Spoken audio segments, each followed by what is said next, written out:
उस धनुष को तोड़ने के लिए गए हैं। माता जानकी का आज अद्भुत श्रृंगार किया गया है, बड़ा दिव्य श्रृंगार है। चुंदरी मैया ओढ़े हैं, लाल रंग का लहंगा पहने हैं, बड़ा ही सुंदर माता जानकी का श्रृंगार किया गया है। और सभी सखियों के साथ में माता जानकी आ रही है। तो बाबा लिखते हैं, चली संध्यालय सखी सयानी गावत गीत मनोहर पानी, गावत गीत मनोहर पानी। चली संध्यालय सखी सयानी, चली संध्यालय सखी सयानी गावत गीत मनोहर पानी, गावत गीत मनोहर पानी। जानकी मैया आगे आगे चल रही है, पीछे पीछे सखियां चल रही हैं, गीत मनोहर वाणी गाते हुए जा रही हैं। अब देखिए जैसे माता रंगभूमि में पहुंची है, बाबा क्या लिखे, रंगभूमि जब सीपगधारी, रंगभूमि जब सीपगधारी, तो देखे रूप मोहे नर नारी, देखे रूप मोहे नर नारी।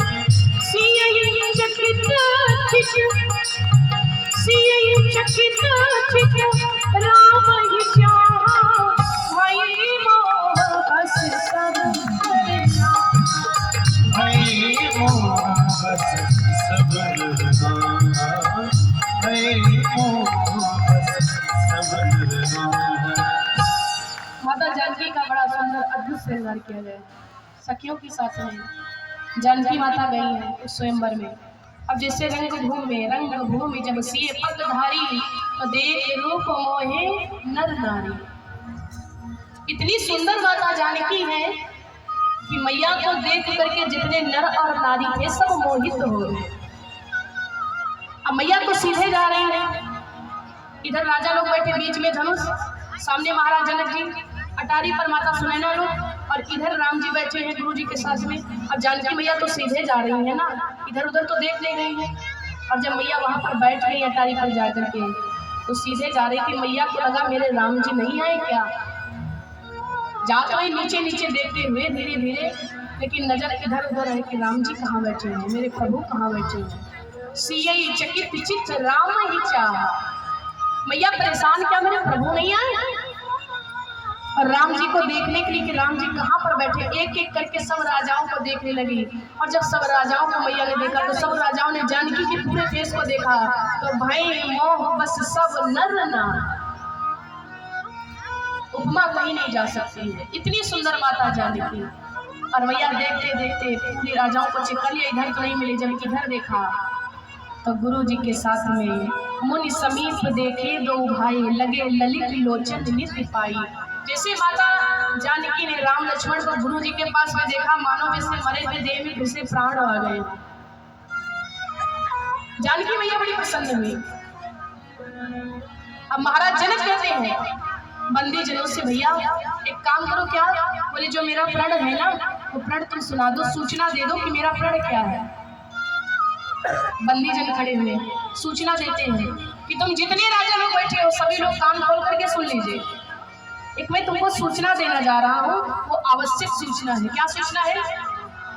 बोले ये जो धनुष है ना, मेरे महाराज जनक का एक प्रण है।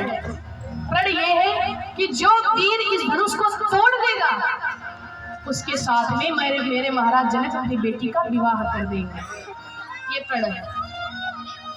अब सभी सोच रहे हैं कौन ऐसा भाग्यशाली होगा जिसके साथ में जानकी मैया का विवाह होगा। राजा लोग सोचने लगे, बस धनुष की बात है, अरे भैया नंबर तो आने दो, अभी तोड़ के एक तुम एक खंड कहते हम 100 खंड कर देंगे। मन में बड़ा अभिमान है राजाओं के मन में। ऐसे ऐसे बली राजा लोग गए हैं जिनमें 10-10 हजार हाथियों का बल समाया हुआ। एक एक करके राजा उस धनुष को तोड़ने के लिए उठते हैं। एक राजा जब धनुष को तोड़ने के लिए उठा तो पृथ्वी थर्राने लगी। इतना वो राजा बलशाली था कि पृथ्वी थर्राने लगी उसके प्रभाव से। और वो राजा धनुष के पास में गया, वो गणेश जी का भक्त था।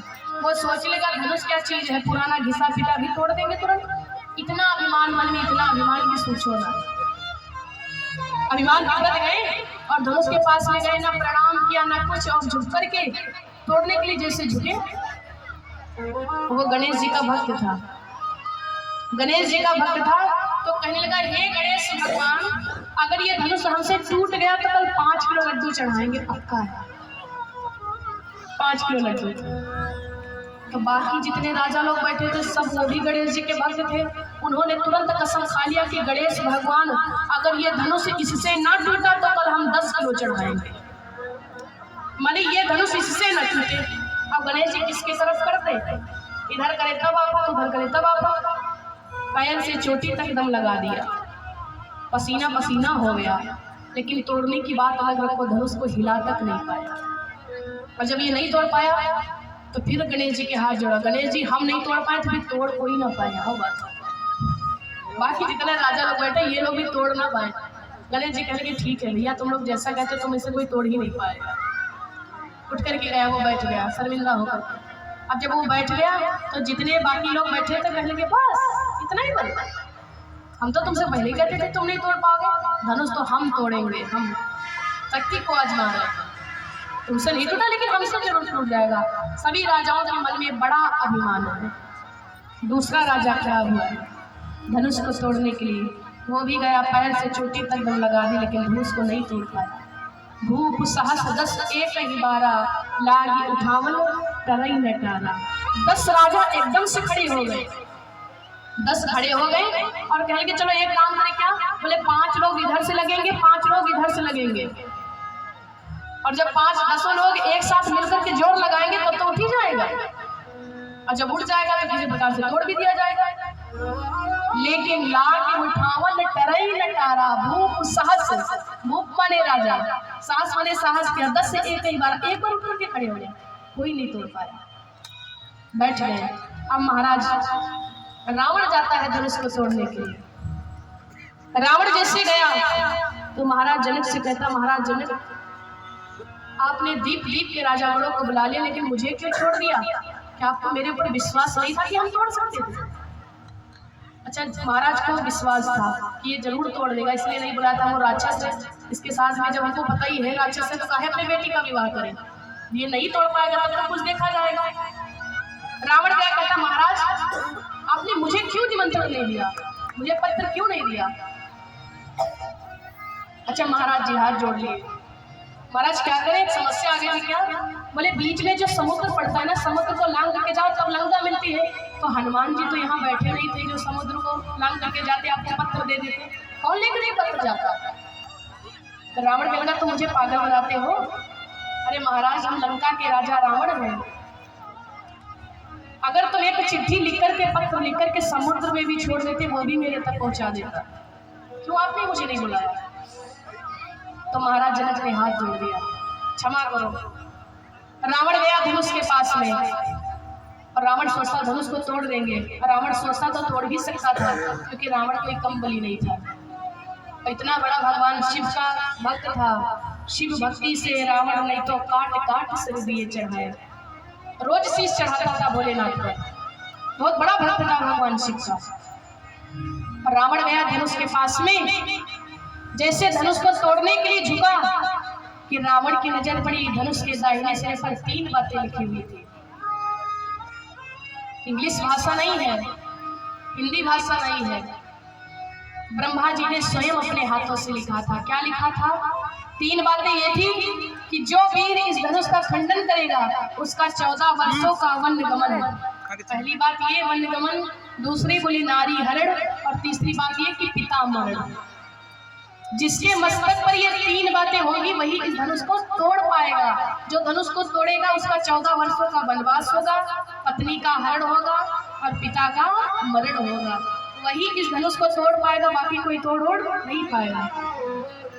तो रावण सोचेगा ये मेरे मस्तक पर है नहीं, तो मतलब क्या है धनुष में हाथ भी लगाए, जब मेरे मस्तक पर ये बातें ही नहीं है तो हम क्यों हाथ लगाएं? और बाबा लिखते क्या, रावण देखो विधि के अंका तब मन माँ उपजे एक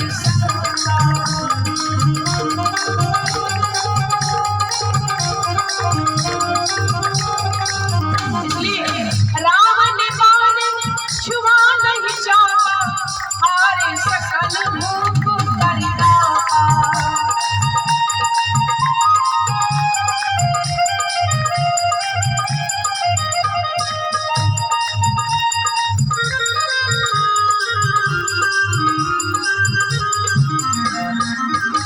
रावण बाण छुआनी चापा, हारे सकल भूप कर दाता। रावण ने धनुष में हाथ तक नहीं लगाया। बाबा लिखते रावण बाण छुआ नहीं चापा, हारे सकल भूप कर दाता।